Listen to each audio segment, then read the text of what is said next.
yang panjang dengan seorang Prabowo Subianto. Pertanyaan saya terakhir begini. Apa yang sosok seorang Prabowo Subianto yang menurut Gapigai memang secara sangat personal, selain dalam pengenalan yang sekian lama itu, kemudian memang pantas untuk ditawarkan kepada masyarakat di pemilu 14 Februari besok? Saya ini sesungguhnya bukan orang dekat Prabowo. Tapi secara hati selalu dekat. Tapi saya pernah selama Menteri Pertahanan itu 3 kali. Selama setelah kami kalah 2019 3 kali beliau panggil saya. Pertama yang tadi saya cerita. Saya dipanggil pada saat kami lagi kalah. Berada di titik terendah. Beliau bilang, Natalis, bangsa ini besar.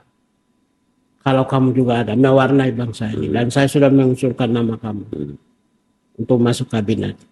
Wah, saya kaget. Karena saya bukan orang partai, saya juga bukan orang yang ada di tim sukses. Satu, bagaimana jiwa Prabowo. Yang tidak mungkin hari ini orang Papua tidak ada dalam kabinet. Hanya 5 seat yang dia tawarin. Nama Natalius Pigai, simbol kebinekaan bangsa sudah ada. Ini saya ngomong serius. Satu. Yang kedua, saya 2 kali dipanggil untuk makan siang di Kementerian Pertahanan. Begitu, belum jabat tangan. Pas begitu dekat. Natalis, bagaimana makan anak? Bagaimana sekolah anak? Dan bagaimana kesehatan keluarga? Setiap kali 2 kali dipanggil nanyanya itu aja. Bagaimana makan anak, bagaimana sekolah anak, dan bagaimana kesehatan keluarga. Wah, saya bilang yang tidak pernah dipikirkan oleh elit bangsa ini. Elit besar bangsa ini. Pemimpin bangsa ini berasal dari kaum elit, Pak. Kaum bangsawan yang memimpin kita lebih dari 70 tahun. Hanya Prabowo yang bisa bertanya pertanyaan tentang bagaimana makan, kesehatan, keluarga, hal yang pendidikan. Hal elementer yang dibutuhkan oleh jutaan rakyat bangsa ini. Itu Prabowo, bos. Saya tidak karang-karang, Pak. Demi Tuhan Yesus. Demi Allah. Saya ngomong. Ini orang ini sayang kalau kali ini tidak diberikan kesempatan memimpin bangsa. Sayang negara ini rugi.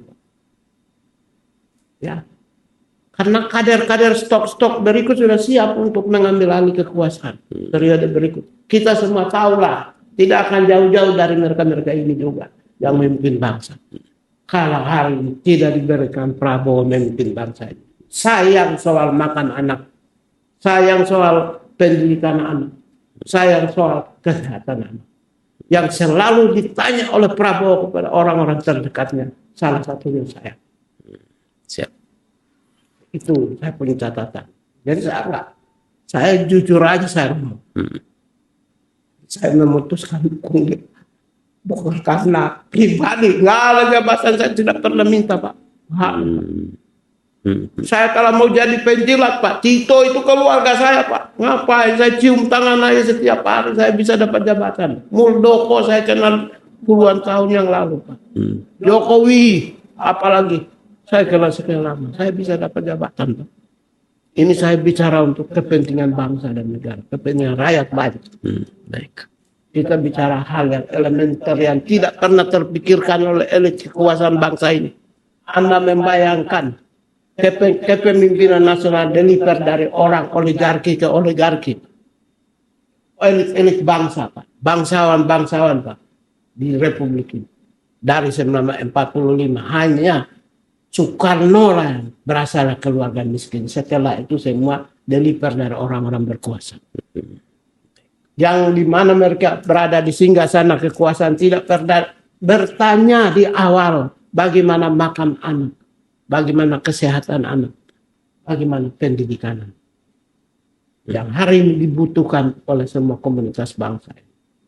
Itu, bos. Siap. Jadi jangan berpikir bahwa kita mendukung hanya karena jabatan. Jabatan apa? Saya sudah tolak semua jabatan. Meskipun anak-anak saya kuliah di Amerika, Jepang, saya harus banting tulang.